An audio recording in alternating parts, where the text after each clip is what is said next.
Boa noite, paz de Jesus para os nossos corações, amém? Você já declarou a paz sobre o teu irmão aí? Fala para ele, a paz seja sobre o teu coração, sobre a tua vida, sobre a tua família. Você pode fechar seus olhos em nome de Jesus,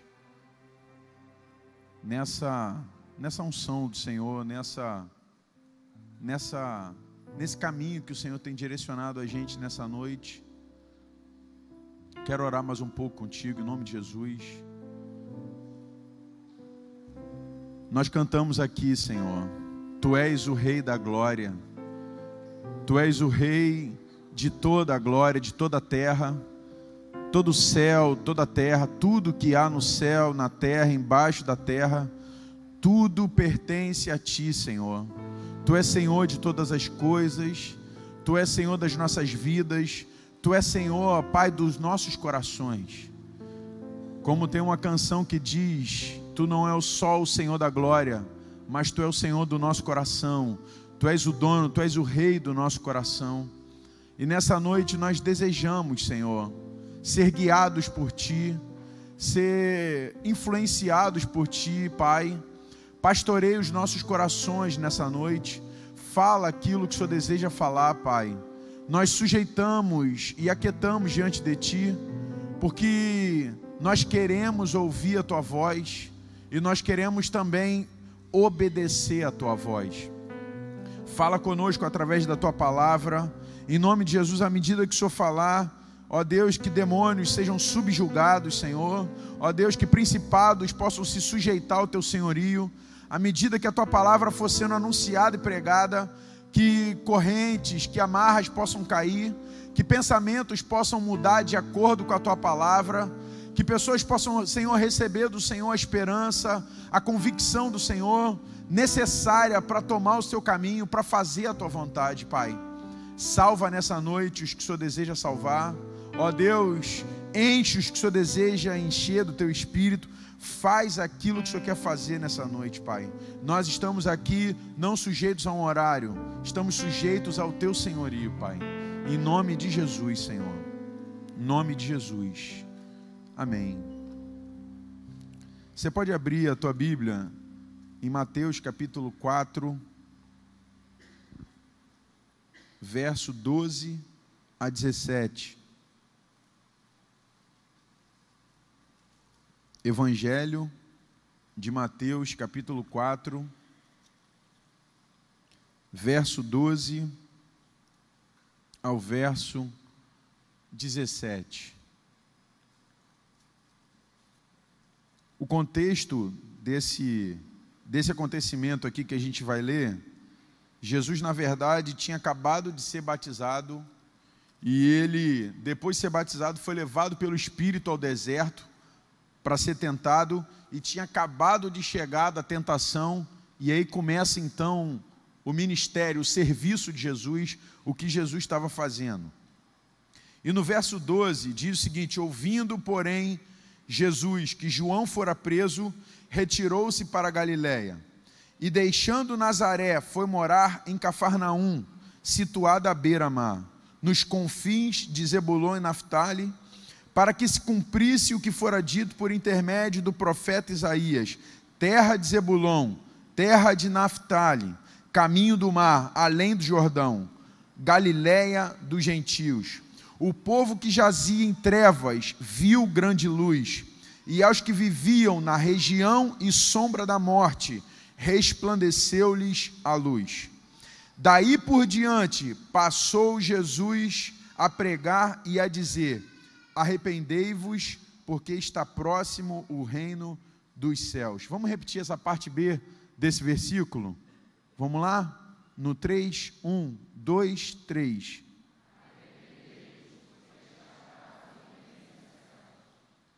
Eu quero falar, na verdade eu quero dar continuidade àquilo que Toninho pregou no domingo passado. Quero falar sobre a volta de Jesus, a nossa preparação para a gente se encontrar com Jesus. A verdade é que a gente tem conversado sobre isso. Eu sei que você tem pensado nisso. Se você não tem pensado, você não está sensível aos sinais, aos tempos, às épocas. mas eu sei que, assim, muitas pessoas, em muitos lugares, a gente tem conversado exatamente sobre esse assunto, a volta de Jesus, os sinais, as coisas que estão acontecendo, tanto em Israel, tanto no meio da igreja, tanto no mundo, e isso tem realmente, assim, sido o nosso assunto, sido o nosso pensamento, cumprindo aquela palavra lá de Jesus, falando do dia dele. Ele disse que o dia dele viria como ladrão, e que nós deveríamos vigiar. O dono da casa, se soubesse o dia que viesse o ladrão, como ele não sabe, a Bíblia diz, ele vigia, para que ele não seja pego de surpresa. E vigilância fala exatamente disso, de uma consciência a respeito da volta de Jesus, um pensamento, uma conversa, um meditar sobre a volta do Senhor. Bom, Toninho, no domingo passado, ele falou sobre a volta de Jesus, o sinal, o que está acontecendo. E eu quero falar um pouco sobre se preparar para esse tempo, para essa volta. Franco falou uma coisa que me chamou a atenção, e exatamente no texto aqui a gente vai ver isso. Ele fala da síndrome da originalidade, que às vezes a gente fica cativo a apresentar cada vez algo novo para alguém. Bom, domingo passado foi uma palavra, então esse domingo tem que ser algo novo, porque se não for algo novo, não vai ser algo assim diferente, não vai ser algo que vai assim impactar o público, as pessoas, mas eu, sinceramente, eu estou interessado em anunciar o que Jesus deseja que eu anuncie. E nós, como igreja, como pastores e pregadores, proclamadores do Evangelho, como discípulos, nós estamos interessados nisso.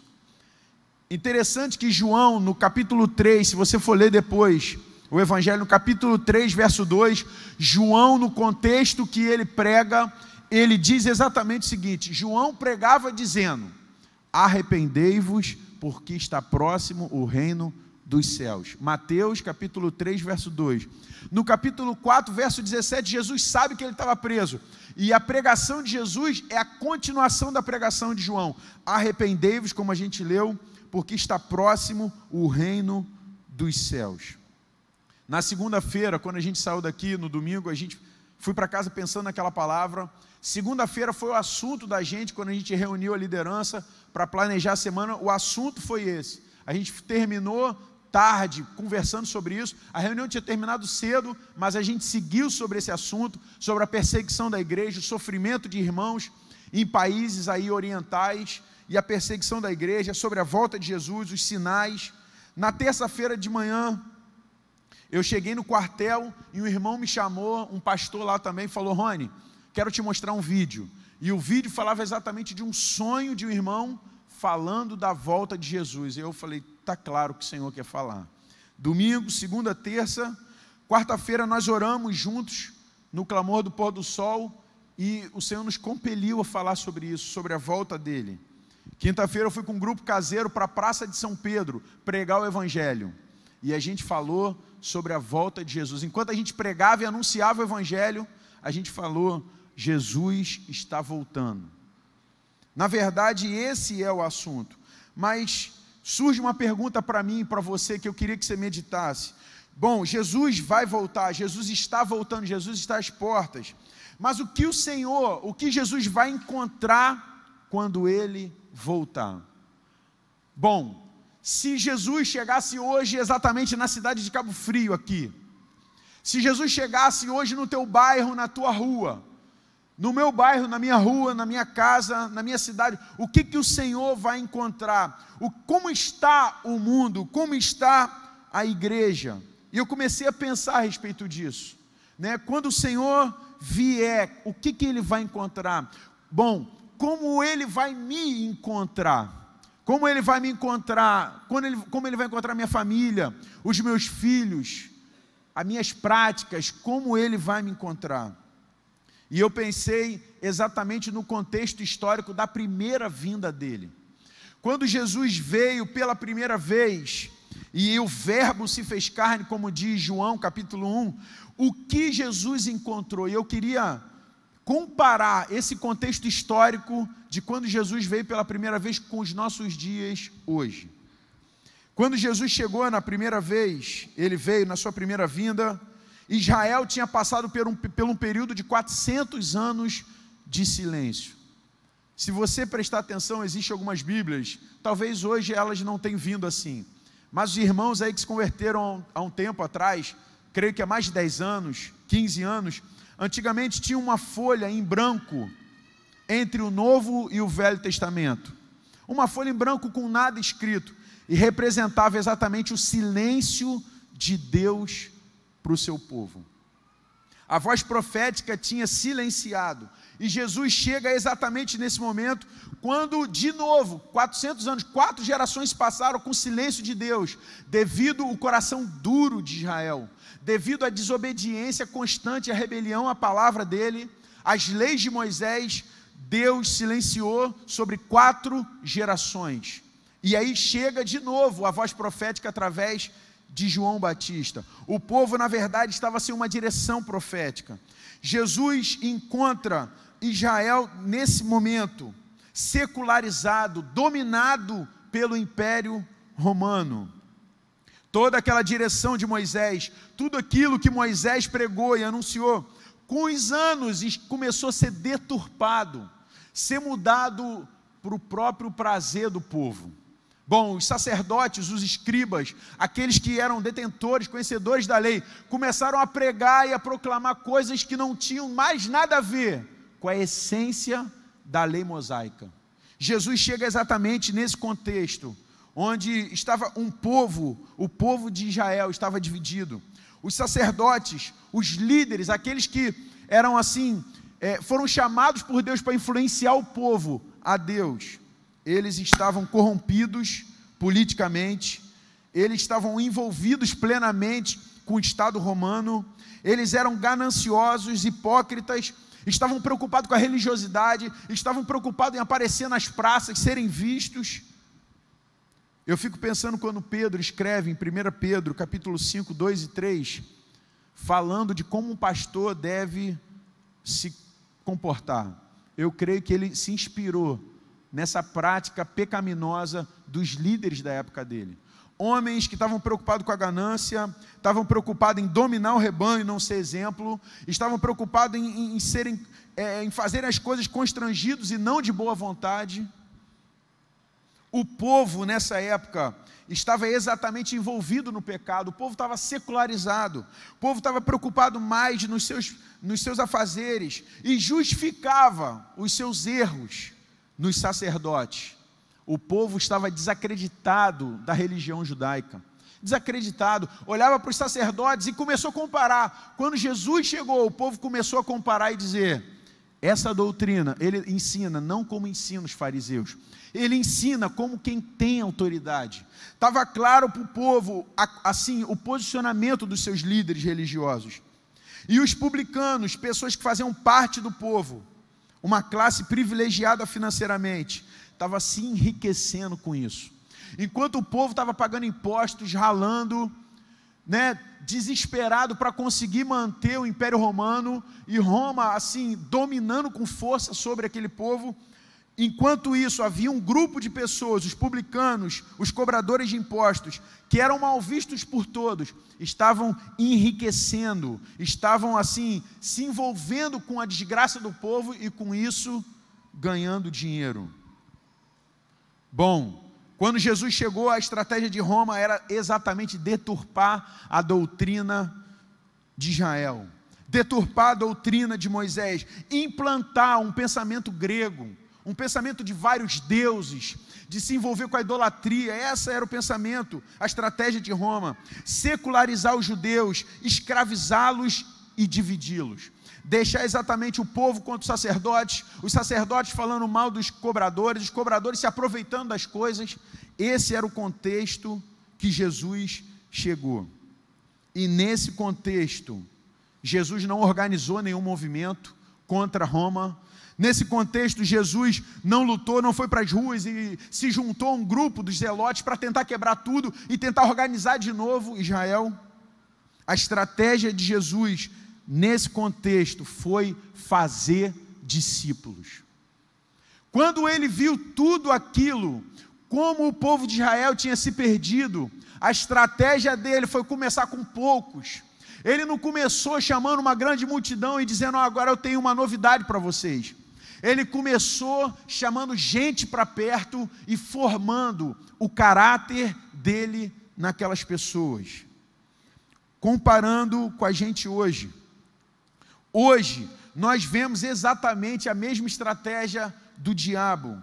O mundo, o diabo, deturpando a palavra, secularizando, escravizando e dividindo. Vemos hoje, no deturpar da palavra, a gente vê o evangelho humanista sendo pregado. Bom, tudo que nós pregamos, nós pensamos em nós. Todas as adaptações dos mandamentos são para o homem. Eu preciso pregar sobre alguma coisa para o povo que possa satisfazer o povo. Eu preciso anunciar alguma coisa para o povo que possa dar ao povo alguma coisa assim, que possa ajudar o povo somente. Então eu tenho que pregar um assunto. Se eu prego sobre a prosperidade, se eu prego sobre cura, eu sei que isso ajuda o povo. O povo se alimenta disso, de ter uma vida social melhor, de ter uma condição financeira melhor. O povo se alimenta de ter os seus enfermos curados. Então eu preciso só pregar isso. O deturpar da palavra, eu entendo que é o mundo gospel. É um mundo onde, na verdade, tudo se tornou fonte de lucro. O evangelho não pode ser mais anunciado de graça. A palavra, a música não pode ser mais anunciada de graça. E aí a cobrança não é aquela coisa realmente exorbitante. Pessoas enriquecendo. Na verdade, um deturpar da palavra por conta disso. Promessas que são feitas incondicionais.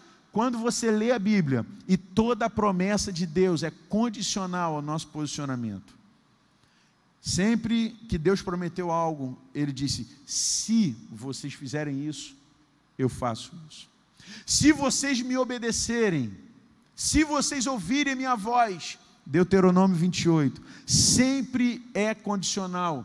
Mas no deturpar da palavra, nessa estratégia do diabo, as promessas hoje são incondicionais. Pega-se parte dos mandamentos e dos versículos exatamente para isso.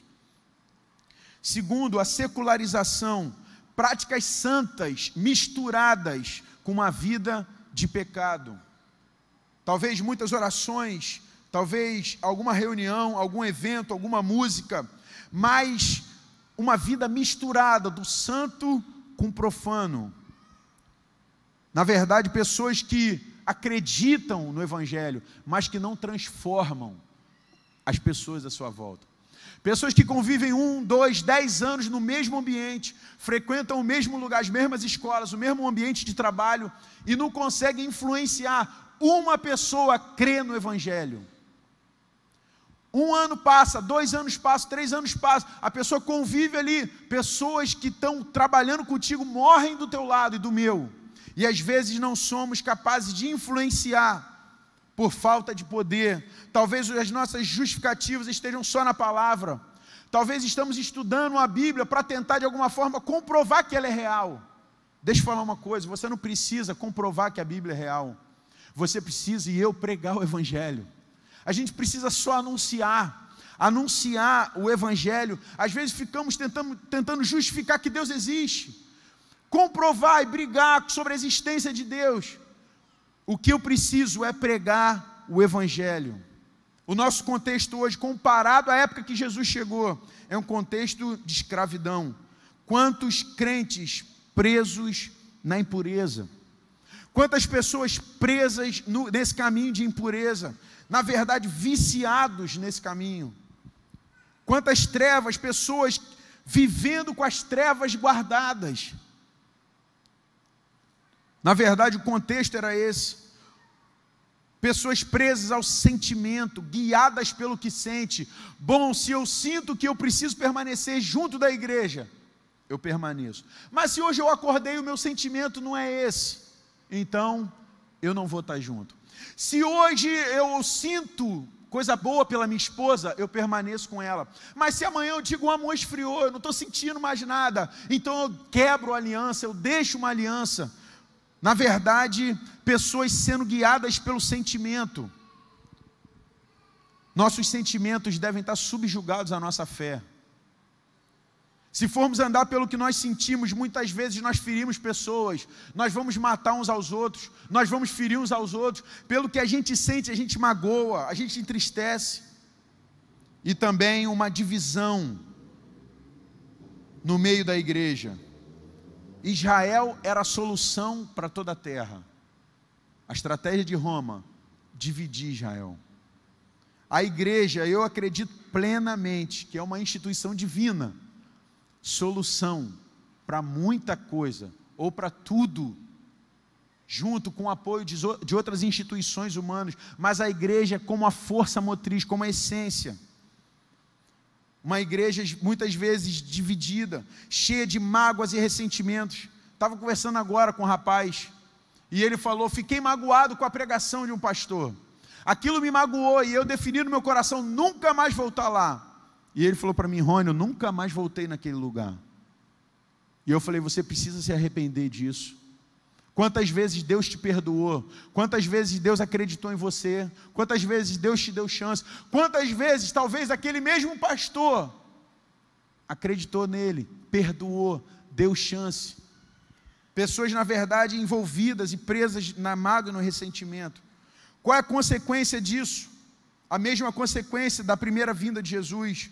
Muitos líderes gananciosos, hipócritas, políticos, pessoas que são donos de posse, na verdade na correria, amantes do prazer, focados em ter, focados em ganhar, aproveitar a desgraça para ganhar dinheiro.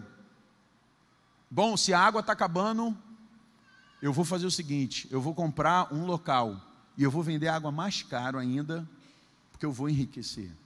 Se tem alguma desgraça acontecendo, bom, se acabou determinada coisa, então eu vou vender isso mais caro, porque é uma forma de eu lucrar com isso. Vou lucrar com a desgraça das pessoas.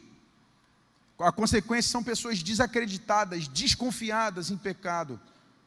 E a pergunta é: qual é a mensagem nos nossos dias?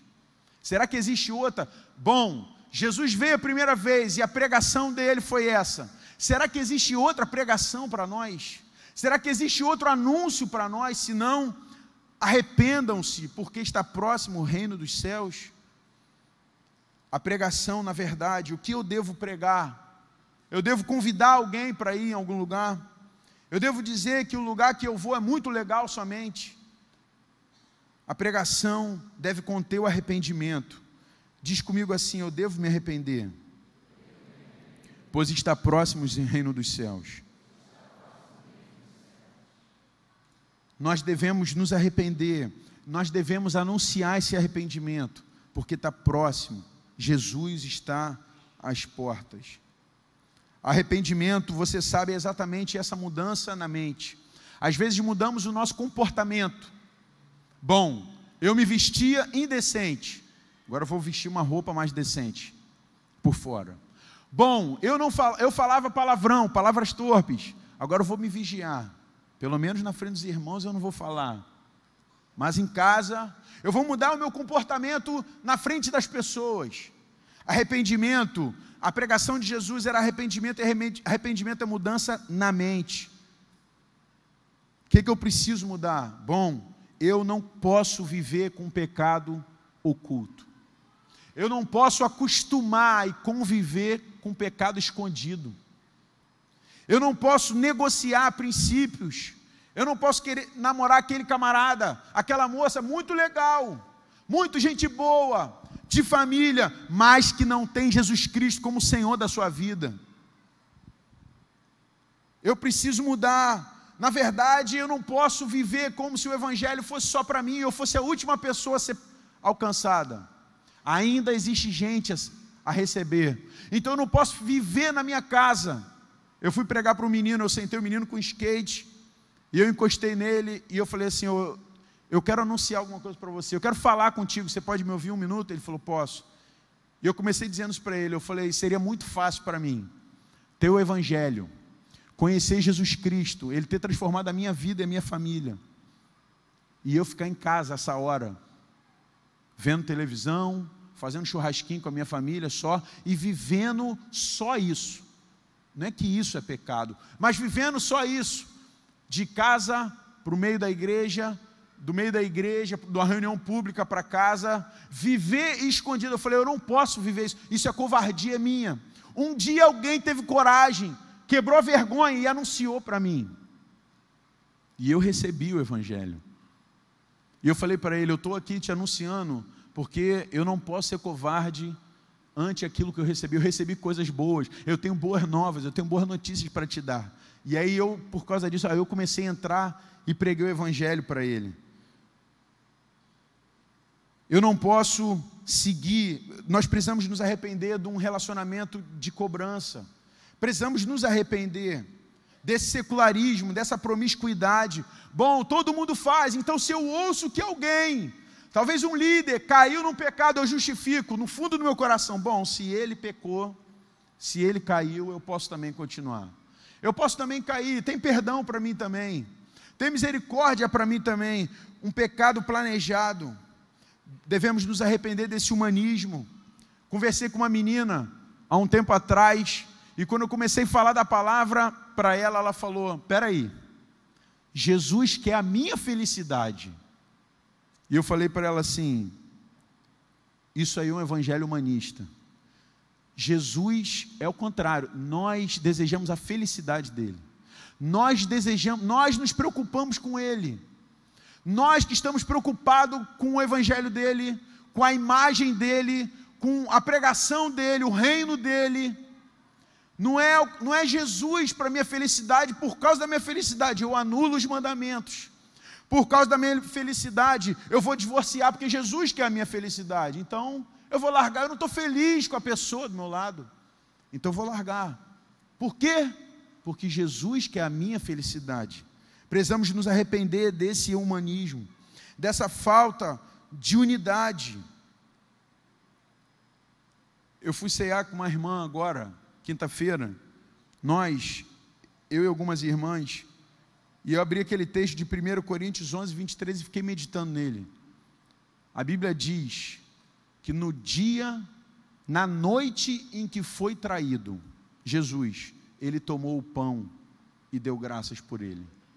E eu fiquei pensando nisso, Jesus tinha toda a justificativa para dizer, fui ferido por Judas, acreditei nesse camarada, acreditei que ele seria alguém que ia levar adiante a missão que eu dei, e ele me feriu, ele me traiu, ele me apunhalou pelas costas por causa de 30 moedas de prata. Eu acho que eu vou repensar essa situação. Às vezes porque somos feridos e precisamos nos arrepender disso, porque somos feridos, magoados, achamos que alguém nos magoou, desacreditamos nas coisas. Jesus seguiu dizendo, esse é o meu corpo. Tinha sido traído naquela noite, e naquela noite ele continuou acreditando que a igreja era o corpo dele, continuou acreditando que a igreja era o lugar de relacionamento, o lugar da família de Deus. Precisamos nos arrepender exatamente disso. E dessa falta de temor. Às vezes temos mais medo do homem do que de Deus. Meu Deus, se eu confessar isso, como que vão olhar para mim? Se eu falar isso aí, esse negócio de confessar, se eu falar isso, como é que vão olhar para mim? Como é que vão me ver daqui para frente? Às vezes temos mais medo do que o homem vai pensar, do que o que Deus já está pensando de nós. Precisamos nos arrepender exatamente disso. Precisamos temer a Deus. Ainda que a nossa confissão entristeça os nossos irmãos, ainda que a nossa confissão entristeça a nossa esposa, nosso marido, nosso filho, nosso pai, mas na verdade eu tenho que estar preocupado primeiro, em me arrepender desse pecado, deixar esse pecado. 2, confessar. Eu preciso expor esse pecado, porque eu quero, ainda que entristeça meus irmãos, eu quero estar em paz com Deus, livre de uma má consciência, livre de um estado de escravidão espiritual, de uma acusação do diabo. Precisamos nos arrepender disso. Você pode fechar seus olhos em nome de Jesus. Eu quero orar exatamente por isso, por essa palavra. E eu quero terminar, enquanto você está de olhos fechados, lendo o Apocalipse 22. Verso 10 diz o seguinte, escute a palavra. Disse-me ainda, não seles as palavras da profecia desse livro, porque o tempo está próximo. Preste atenção, continue o injusto fazendo injustiça. Continue o imundo ainda sendo imundo. O justo continue na prática da justiça. E o santo continue a santificar-se. Isso fala de uma separação. Isso fala de não ser secular. E eis que venho sem demora, e comigo está o galardão que tenho para retribuir a cada um segundo as suas obras.